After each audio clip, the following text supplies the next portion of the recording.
Yo, welcome to another episode of the Bjj Goons podcast. I'm your host, Tim, the Mushmaster Spriggs, and with me, as always, every week is. Yo, what's up, everybody? It's Nico Ball, no new Nico. Tim got to get used to filming these normal episodes. Not every episode is a Patreon episode, Tim. Not everything is behind a paywall. I apologize. Not everything can be dirty, okay? Hey, I'm not trying to be dirty. I'm just giving you unfiltered takes from yours truly. But you're gonna have to pay for that nowadays. Typically, in the old days, I used to just give away free game, give away free content. Say things that could get me canceled or just burned out on the interwebs. But now you have to pay for those hot takes. Like episode 10 on the Patreon, where we talked about the Robert Drysdale controversy. I talked about it on Instagram today. I'm so happy it's behind a paywall because if I just said that out in the ether for free, oh, I would definitely get canceled. Or just a whole bunch of nerds on Reddit would be really mad at me and people would say mean things and I wouldn't really care. But, if I'm going to go through the slander, you're going to have to pay for it. So just follow us on patreon.com/BJJ We don't just talk shit on there, but we also give you guys exclusive episodes of the podcast, bonus content such as Q&As, and I show techniques. I mean, Nico's there too, but I show glorious techniques in great detail. I think I'm one of the best jiu-jitsu instructors in the world, and I prove it on the Patreon. And you can't call me a liar unless you pay up. So, pay up, Nico. All right, Tim's feeling himself, He's like, yeah, he got them instructionals. He got them match breakdowns and whatnot. We got some other stuff. We had Air Fire Yoga come on a couple episodes. Not a couple. It was a while back. We had him and his wife, Natalie, who does massage, come on. And he did a extra video for us of the BJJ warm-ups, remember? Yes, I remember. Yeah, so that's an extra video that we're going to be dropping on Patreon soon where he talks about how to stretch. He gives some book recommendations for us. And we have Elijah Oliver. He came into the studio and he did some wrestling tutorials and techniques. Tim had some questions for him that he answered. So that's going to be coming out on the Patreon. That's really cool. He tortured us as well. That's just going to be some behind-the-scenes footage. Damn, son, I haven't trained at TL in a while. So, me and Tim, we haven't trained together in a while. And, it was just funny. He was crying. It was a great video. It's going to be some great content. It was glorious. I think the BJJ Goons studio is going to become kind of like Big Tigger's The Basement. Remember that show? No. Rap City, The Basement? Oh, Rhapsody, yeah. Yeah, where everybody stops by, comes through. It's going to be like the jiu-jitsu version of MMA and the wrestling version of that. So, everybody just comes through, shows love, we kick it. And you can see all that on the Patreon, like Nico was saying. Yeah, no, that was really dope. Because, Elijah... I guess this episode's dropping tomorrow. We're going to do an interview with Stardust so you'll actually know where he came from. And then we'll have an episode with him. You might see some of his techniques before him. But, he was really just... he was really excited. I love, his spirit, his vibe. Because he was talking about, oh, this shit is going to fuck you up. It's going to fuck you up. But you're going to be right, Tim. You're going to be right. And it's but horrible stuff. It's how long do you do this? 5 minutes? 2 times a day? It's why would you do that to yourself? And it's now I definitely understand why wrestlers are so good at, and why they're always in such great shape, because those workouts are no joke. They're crazy. They're nuts. But hey, gotta love wrestlers, I didn't know. Now I know. So Nico, any news? Any news from this past week? No news with me. No, I'm still not in Brazil. Hello, I'm here. People keep asking me on Instagram why. Even Al from Randori, he's I thought you were in Brazil, Nico. It's no, I am not. I might go to Brazil. I will be back before August 21st, which is going to be the next Randori Invitational. It's going to be at the Doubletree in Annapolis. And me and Tim are going to be there commentating. They're going to have a bar. It's going to be an open venue for people that want to watch. So you can either buy tickets for the stream. I know some people are having issues with the upload and they've worked on that. And if you don't want to have to deal with the upload, you can just get tickets and go in person this time. So that's what's up. They have like 10 fights that are confirmed. Yeah. Anything new with you, Tim? Nothing's really new for me. I need to review the Road to ADCC card, but I'm going to do that in a separate video at another time.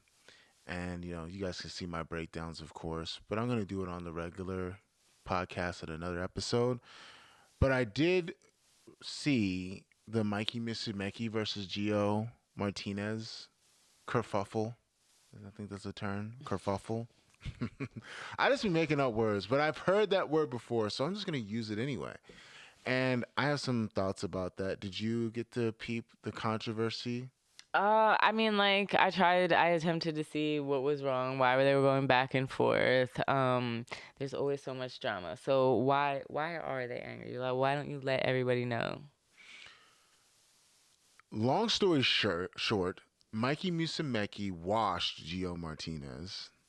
And Gio was talking shit after the fact, even though he got blown out. I thought he was talking shit all during the fact as well. Oh, yes, that is true. I apologize. He was running his mouth during the match while he was losing and continued to talk trash. And then Mikey cut a hell of a promo about how he doesn't think that Gio should be a black belt anymore just because of the way he acted. And then he apologized afterwards, which is like, why? Why would you apologize, Mikey? You were completely right.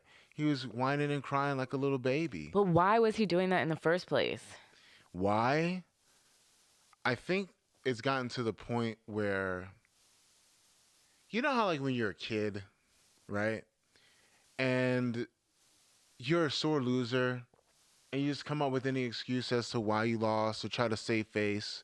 And I think that's bled into combat sports. This whole idea of, well, you didn't finish me, so technically you didn't beat me, and you're a little bitch. So we're seeing like another Conor McGregor type attitude. This is exactly what we're seeing. Like, and that's the thing. Like, I was trying to go back, and I was like, did something happen before this match? Was there like this build up, like this bullshit, like non-news that I was missing? But no, it was he just went into the match talking crap and. He's just running his mouth. He just went in there talking, running his mouth, continued to talk after the fact. How do you get blown out and still talk shit? I don't get that. Social media, I think. I mean. But I just don't understand it. Okay, if I beat you 52-0, I don't finish you, you can't run your mouth to me. Because at the end of the day, yeah, I might not have finished you, but you stood no chance. He beat Gio, 6-0? And, of course, it doesn't seem like a lot because we're used to ball sports where, they score at will. But in a combat sport, you shut somebody out and you score 6 points in grappling, that's an ass whooping. You might not have a black eye or broken bones, but you got your ass beat. And you're going to run your mouth? You know what? He should have done this. Watch. Looked over there. Raise your arm like you're Mikey Musumeci because you actually won. All right? Okay.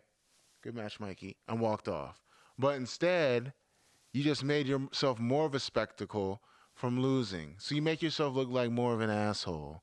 And that's poor sportsmanship. Like, I lose all the time. No. I don't lose all the time. But whenever I do lose, one, I don't make excuses. Two, I just say on to the next one and keep it pushing. Because now what he's doing is he's made it to the point where, all right, you're going to run your mouth so you get another marquee match against Mikey. Well, here's the thing. You're going against Mikey Musumeci, who is arguably the best American to ever do jiu-jitsu as far as amount of gold medals that he's won at Grand Slam tournaments. You're just going to get on his shit list now, and he's going to go out there to try to maim you or embarrass you even more. So why even go there? And I just think it's pathetic. I like the Diaz brothers' mentality, but they kind of started this crap. Because they were the first ones to be like, hey, yeah, you boxed my face off, and I'm probably going to have to get plastic surgery because my eyes is hanging over my face. But hey, you didn't really beat me, bro, because you didn't kill me. Or you didn't knock me unconscious. You didn't choke me out. Or, okay, it was a doctor stoppage, but I didn't really lose. I'm like, okay, guys, yes, you might not win immediately, but somebody's going to be able to pick up their grandkids and understand and know where they are when they're old, and you guys won't. It's not as serious in jiu-jitsu, but you look foolish. You look dumb. Just because you don't get submitted does not mean you did not lose. I mean, I could go in about 10th Planet because, I kind of have a history with those guys. I do. But it's not malicious. It's not malicious. I don't go out of my way to be rude. But as someone that is technically retired and is a member of the media and is a commentator and an analyst for this sport, I got to hand it to you. Like, you guys have really done a whole lot without accomplishing much. Because I'm going to be brutally honest. 10th Planet is one of the most overrated teams. They are. And here's why. Let's take Eddie Bravo, for example. He's taught a lot of people. He's been in a lot of corners for MMA fights. But what is he known for as a competitor? One match? Right? Who did he beat? Hoyler? Inogi. Right? Okay. He beat Hoyler and Inogi one match. And everyone talks about, oh, awesome. He tapped out of Gracie. All right. Fantastic. What happened to match after that at ADCC? He got put on the mixtape. He got trounced. He got washed. Okay? So great. You got a lot of clout off of that one match. What have you done for me lately? You beat Hoyler again when Hoyler is already older than you and he's an old man? Okay, great. Next, let's talk about 10th Planet as a team, right? Who on 10th Planet is a world champion? Nico? No clue. No clue, right? I don't know any 10th Planet world champions in no gi. How many have there been? In gi either. Oh, that's right. They don't do gi. So basically what you're telling me is you're putting these guys on there because you know that they have a cult following. But let's be honest here. Did anybody think that Mikey was going to lose? Did anyone think that Mikey was going to lose? No, right? Of course not. So basically, you're just trying to make a spectacle so that you can get back on the card. And I think it's lame. I don't want to see Mikey fight Gio again. I'm not interested in seeing the match. I want Mikey to just move on. And Mikey shouldn't even given him the clout of even being mad and cutting that promo. He should have been like, yeah, I beat him 6-0. I'm a multiple-time world champion. And I'm so good at what I do that I went into your domain and beat you. You didn't score a point on me. And bye-bye. That's what I thought about that. It's just lame. It just really bothers me. It just annoys me to no end. And another thing about the 10th Planet system, like, okay, you're going to say this. I know people are watching. But you guys lost to them in Subversive. We didn't lose to them at Subversive. It was 4 people on our team and 5 on every other team. It was tied 2-2 when we went against 10th Planet, right? And guess what happened? They gave the other match to them because it was technically a forfeit. Because the guy that was supposed to come with us ended up being sick that week. So if you're going to say that, you're going to diss me for saying these things. So what? You're wrong. And yeah, that's my thing with 10th Planet. Like, I don't like how they just make a name for themselves because of basically one match. They don't win anything, but all of a sudden everybody worships the ground they walk on. And with the story isn't that Mikey did so well. It's that Gio was talking trash to Mikey. And that's whack. I'm sorry, I just went in. Yeah, I see you feel passionate about that. I do feel passionate about that. And another thing, too, like, that whole game plan shit. I'm sorry, I'm just going to keep going in. Yeah. Okay, yeah. like the Eddie Bravo. That was like off of it. Just all he did was like talk a little shit. Like, I don't even feel like it like 10th Planet validates like that amount of time or space or like that comment. I didn't feel like that it was that much of a big deal. Like, I don't understand why people care. I think they care because I think there's a difference now in the way people view jiu-jitsu. Because there's a whole schism where it's like, okay, it's okay to talk shit because we want to get attention. It's the same thing we talked about last week as far as fighting. You don't have to be good at fighting. You don't have to be good at whatever you do. You just have to say inflammatory things, and it's okay. and you're gonna get attention, and then you're gonna get enough views, and then someone's gonna pay you money to go out there, and even if you get your ass beat, it's okay that you lost because you got attention, and that's not a good representation of the sport whatsoever. I mean, what is this? The 10th planet system? Like spam leg locks, that doesn't work. You get put in a bad position. You don't tap. You talk shit afterwards. Am I wrong? Isn't that exactly how the match goes? Basically. Am I wrong? No, I don't think I am. That's how the matches typically go. And Mikey shouldn't have apologized. No, I definitely don't think you should apologize. Like, no, it's true. It's like there's a lot of bitch assness. There's a lot of people that talk a lot of shit. But then again, I have never felt that those people really warrant much. I mean, I don't feel like that was news when we talk about like, oh yeah, this is a big controversy. This is big drama. No, it's like one person that was talking a lot of shit, and now, I don't know, it's made headlines. Mikey did like one right, like he made one clear and logical thought. Like he said like the logical thing, and that was just like, oh wow, he did like this crazy thing, and it's like that makes me feel really bad about where we are as a people right now. Now I guess like, yeah, because I mean I know that like that whole like tirade is unnecessary. Like I feel because, or it should be, because like why does, I don't know, why do you have to point out when people are just being fake, or when they're just talking shit, or when they're just trolling, or when it's just superficial, or when they're not really that good at what they do, but it's still not obvious to us. But you have to call people out for bullshit. You have to call them out for just being attention seeking. Unfortunately, we live in the clout era. It's the clout currency. It doesn't matter how good you are about it's things anymore. It's only a matter of how much eyes that you can get on you, and unfortunately, it's out of our hands now. But I'm going to. I know it shouldn't feel. I shouldn't feel necessary to dunk on someone, or I shouldn't feel as though it's necessary for me to say those things, and everyone's to say I'm just hating. I'm not hating. I'm just stating what I view. Yeah, no, and I mean, I know that it does happen a lot. People, everything you said is true. It is just wild. Just so much drama. That's why it's like every time you're on Flow Grappling's page, it's just one thing after another after another. On the way up here, I found out like the Donna Her Death Squad is splitting up. That is nuts. I got somebody actually called me today while I was on the phone in the car, and they're like, "Yo, DDS broke up." I'm like, "What? What do you mean?" Yeah, I got the message too on the phone. I was on the way on the car. It was like the long ass post. It's like a difference in values and morals, in locations, in personal brands, in the team brand. I called it on the Patreon. We did talk about kind of the. You want to hear the Patreon because we went in depth about the Drysdale controversy, and we kind of talked about some of the players involved in this situation. And this is very new. I mean, I think the writing has been on the wall for a long time if you look at people's social media posts. But this is very new.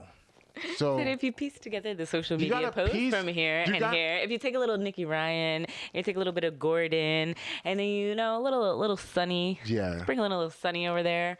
What are your thoughts? Because this is breaking news, and this is gonna drop tomorrow morning. What are your thoughts?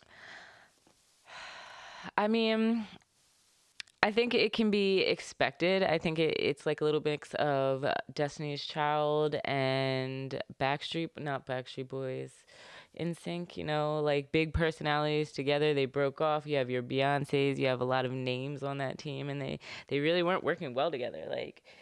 Or they were working well together, but when you talk about personal brands, team brands, everybody wanting something different, the clout, it's a lot.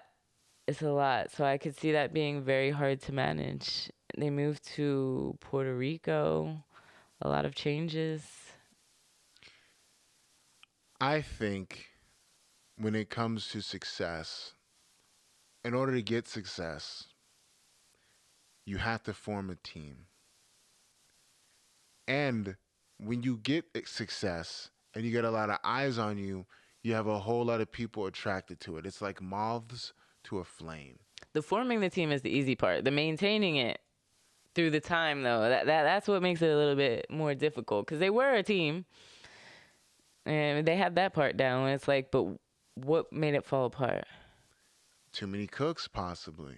It could be that when you add something to the mixture and you have such big personalities, it's not going to end well because there's always outside influence. It could be an outside influence with money.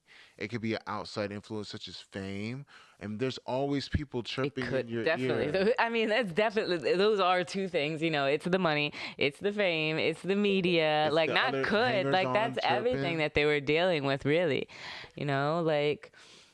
And as an athlete, if you've been grinding for so long, and let's say you get success, let's say you start getting paid, you don't want to listen to your coach after a while.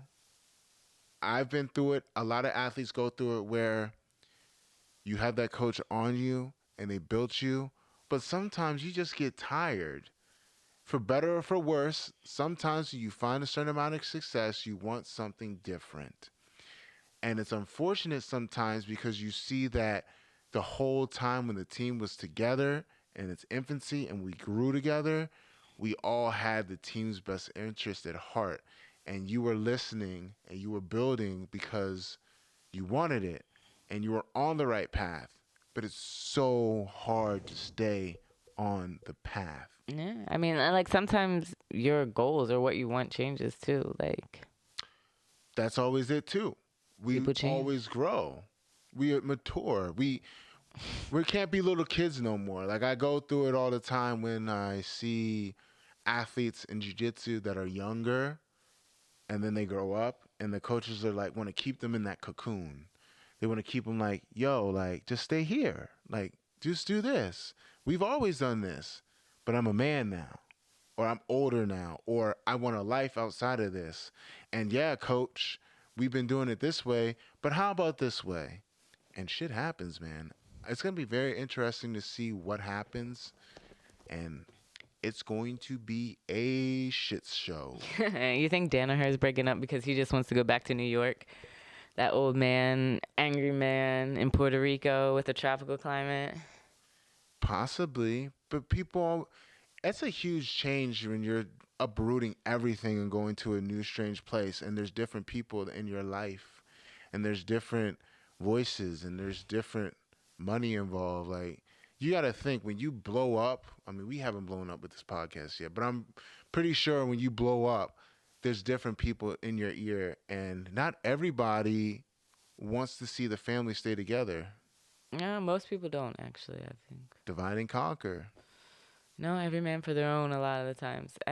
What is that saying? Like, if you want to go far, if you want to go fast.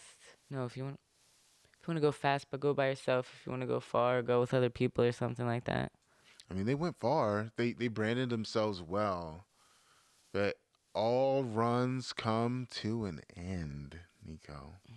All runs come to an end. All of them do. And sometimes you end up on top. Other times, it's just a sad ending. But, since we're talking about branding, I'm just curious. Do you think a grappler could have their own brand like Michael Jordan? A grappler. Yes. No, but do you want to like play around in the hypothetical?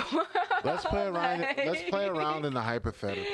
In the hypothetical world, because we were talking to an assistant wrestling coach, no, a volunteer assistant coach, wrestling coach. Yeah. Yo, and I was like, but are you a volunteer? That you still getting paid? He's like, yeah. So it's like, okay, so like volunteers in wrestling get paid, but professionals in jiu-jitsu don't.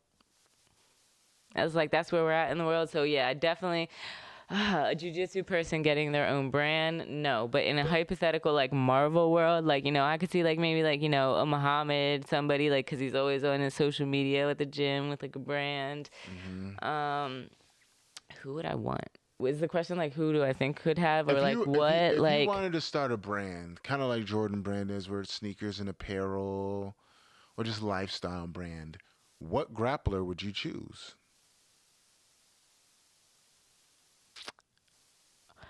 I'm trying to think of what grappler I think would make the best hats because, I'm going to go off of like the piece of apparel that I want branded. Uh-huh. Oh, that's a really hard one, actually.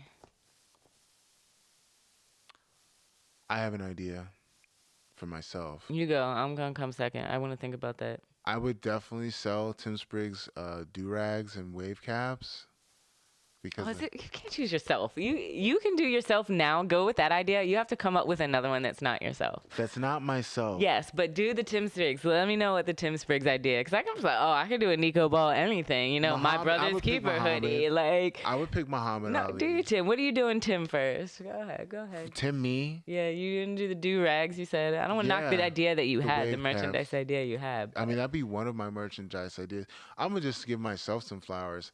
I don't know any other jiu-jitsu guy to start making their own merch with the Mushmaster tees and the hoodies and stuff, as you can see. Like, I'm just going to say it. Like, I don't know. I think, like, if it's a apparel, I would definitely do the do-rags and the wave caps because I definitely rock those all the time. I would have my own glasses, like sunglasses or like these kind of blue light frames that I have. Useful stuff, If we're talking like big deal, like big brand, as far as other stuff, I would say like how Latrell Spiro had rims. I would have my own set of rims because I like classic cars. I like lowriders. I want a Monte Carlo. I want a G-body Cutlass. So I definitely push my own set of rims. That would be dope. You're really going rims. Like, I mean, yeah, like. are people still buying rims? I remember when I was in like not middle school, when I was in like high school, college, and like I was with all the Migos, or I lived in Woodbridge where there was like a large Spanish population, like rims and like souping up cars were tight, but. Oh, I know. Fanny packs. How are you gonna go rims and fanny packs, Tim? Like, That's when we my talk about aesthetic, branding, Nico. we talk about branding, you dropping out of the low rider with a fanny pack, and is it around your waist? Is it across your chest? I would probably do around the waist. If I'm jumping out the joint, out the low rider. But yeah, I mean, I have a lot of different tastes, and I'm known for my fanny packs. We will never share a green room. Why? Because like fanny packs and rims, it just clashes, and I can't have that How kind of does that feng shui clash? before. It's just two different styles, like two different epics, two different like. So I can't come out of my G-body Cutlass with a fanny pack on. I not you can, we can't together. Damn. It be your own people. So no wonder, see, I mean, first DDS I'm just breakup. saying we're going to be on the level where we could have our own cars. So if you want to come out with some, I just don't think that those go together. First I think DDS that's just breakup, wearing like every day I plaid wake and up. like cheetah together at the same time in the same outfit. What about a Mushmaster cheetah print fanny pack?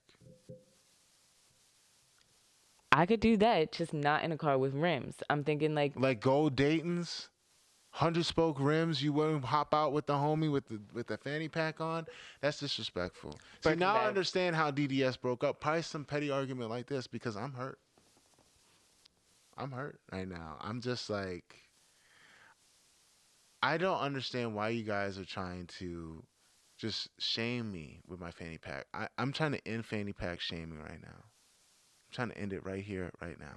I'm not shaming the fanny pack. I just think there's a time and a place. The place is definitely around the waist. I appreciate you for wearing the fanny pack, unlike Jamil Hill Taylor, where the fanny pack is supposed to go.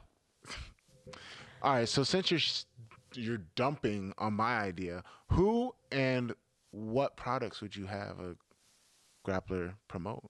What grappler first? What grappler? Yeah, Orlando Sanchez. Okay, what would he promote? He could promote anything. Like with the look, the style, like he'll force you to buy anything. I would say he could rock some rims.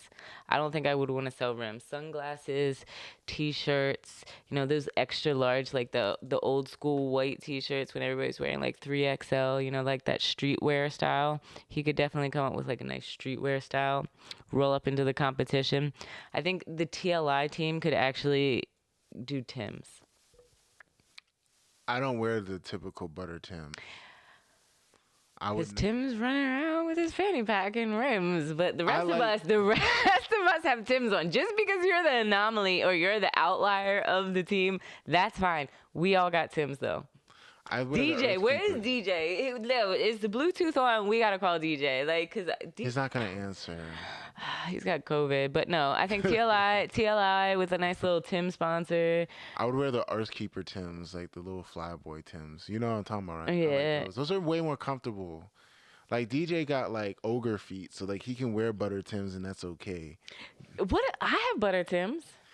I don't know, man. My feet are not comfortable in butter Tims, so I mean, I'll rock them. You know, Timberland, if you want to sponsor the pod and Team Lord Irvin, I'll wear them for the photo shoot. But you're gonna have to give me the Earthkeeper Tims. You know, that's just me. So who else did you say? You said TLI. TLI rocking the Tims. Orlando Sanchez with the white tees and sunglasses. I think he could like steal your rims. If we're gonna break up, then I'm gonna go like in a marketing competition for the rings. Like try to get that contract. I think that Orlando Sanchez would be a good spokesman for pizza. Pizza? Yes, like I just can see him because he's a big dude, and I know he likes to eat. Like he could probably sell like pizza, like a Domino's or a Pizza Hut sponsor, or you know how they had Joe Corby's Pizza, like you know You ever do a fundraiser for school where you got to sell the Joe Corby's Pizza? No, candies. Okay, So so like he candies. could definitely have his own company. Orlando Sanchez would be a perfect frozen pizza salesman. Like DiGiorno, Tombstone Pizza. Does Orlando not seem as scary to you as he does to me? But I mean, he just looks like the type of person, like big jolly guy, like that loves to eat. You know what I'm saying? No, he seems like he would love to kill you to me. Like, I get scary vibes from him. Me and you, like you, I don't know. We're getting different vibes off of this man, I think. I mean, yeah, he's big, strong, but these hands work. You know what I'm saying? Let me stop. I mean, I think He it's would just, do good maybe at it's our selling size pizza. difference. And Maybe he was it's our on Fuck size That's difference. Delicious. He was on Fuck That's Delicious with Action Bronson. So I know that Bama can eat. So he would definitely be an awesome frozen pizza salesman. Yeah, I think so. Who else?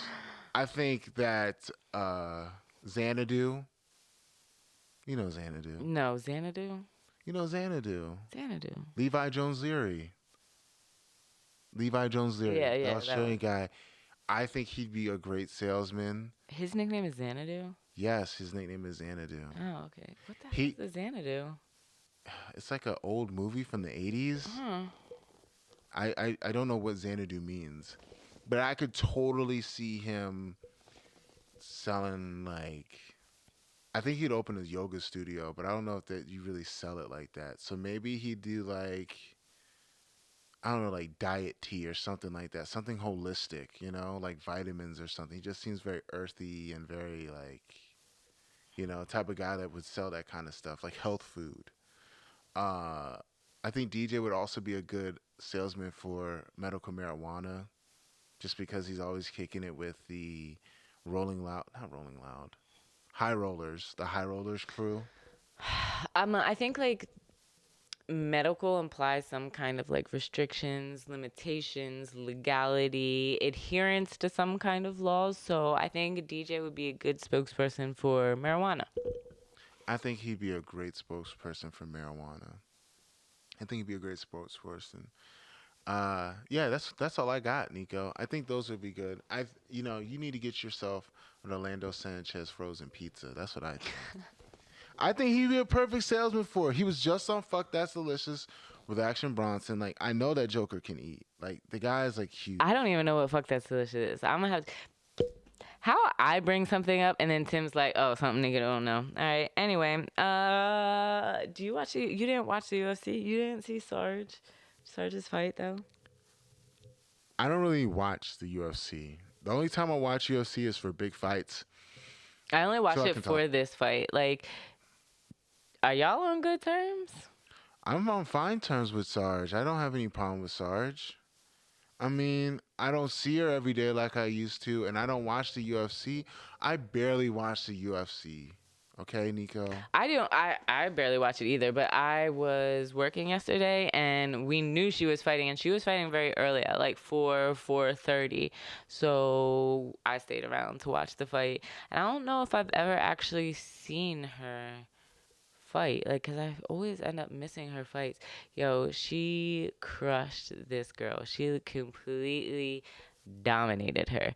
It was a massacre. Like, you know how we have like the mantra at TLI where it says like once you hit the ground, you're on top or bottom, parallel, perpendicular, in one of the 8 positions. Your job is to get your grip, stabilize your position, and look for a submission and or striking position. And that's exactly what she did. She hit the ground, she got her grips, she stabilized her position. If she didn't have the striking position, she did nothing but advance her position. She never retreated. She was relentlessly passing that girl's guard. If the girl re-guarded, she kept passing her. She had her shoulder crushing her chin the entire time she was doing this. She went from knee on belly to ground and pound to mount to ground and pound to an armbar attempt to just like beating on her face again until the ref stopped it, and she was just bloody, and it was just beautiful, beautiful adherence to like what like I feel like we learned, and she was just so dominant. It was a beautiful display of jiu-jitsu and MMA and just technical violence. It was very nice. It sounds like Sarge is putting it together, and I'm happy to hear it.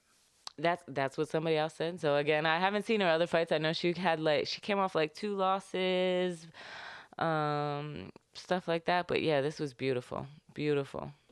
I think that it just takes a while for someone to get their feet wet in something new, understand the game, apply what you have into the game, and find a style all of your own. And it sounds like Sarge has finally done it. She has the best jiu-jitsu in the UFC for the women's division. It's between her and Mackenzie Dern. And her and Mackenzie used to go to war at the lower belts. Like, it was close. She's beat Mackenzie. Mackenzie beat her. And, shout out to Sarge. She's had a lot of personal drama in the last couple years, and she's gotten out of it. And it looks as though being able to get out of that situation has done wonders for her psychologically. And now you're starting to see it manifest. And she is a Team Lloyd Irvin black belt. She is a champion. She has the mentality to be great because she already is great. She already has all the tools, and I root for her. I really want Sarge to do great because I remember grinding alongside her all those years. I remember what it took for us to get to a high level. And even though she might have switched teams, even though she doesn't really affiliate or for whatever reason, she moved on, I still root for her. Yeah, no, Be- y'all still suffered together. yes, and like Came up together. unlike most of the people that leave here or leave teams, she didn't do it and just started dunking on everybody. She left because it was the best decision for her in her life at the time. And I respect her completely. And I look forward to seeing her progress. I'm going to watch the fight. I feel bad for not watching because I really don't follow the UFC as much as I No, should. there's fights on all the time. It's so hard to keep up Hmm. with them. I didn't watch the rest of the fights that night. There was a lot of people complaining about refs' decisions and things like that. So again, I try to find the good fights, the quality, the technique, not the people that are just being hyped up. I like to look at people that I know that are fighting. That sounds a little bit conceited, but it's just really hard to find the good quality fights. You can get really inundated with it. So I don't watch a lot of UFC, but I made a point to watch it because I was with somebody else that trained with Sarge before, or got their ass beat by her a lot. So they were also just really excited to see how well was putting everything together and how well she did. Because you could just see she was very in control the whole time. And like you were saying, she was really coming in and putting it together. And it takes a while to get your feet wet. And she just looked like she knew what she was doing. Like she was ready for it. Like it was her time. That level of confidence is really dope. That's great to hear. Uh, you know, I will say this about the UFC. I respect it as a promotion, but as a student in the martial arts, I've been in this a long time. I just still feel dirty watching it because I know what these guys go through, and I know it just, it's not right. But that's a whole nother uh, subject. So yeah, yeah. Shout out to Sarge though. I hope you get that title. I hope you get all the money, and you get out the game with a whole lot of money, and you do something else, and just like do your thing, Sarge. Get that money. I want to see you hit that fat bankroll, and then be like, I'm out.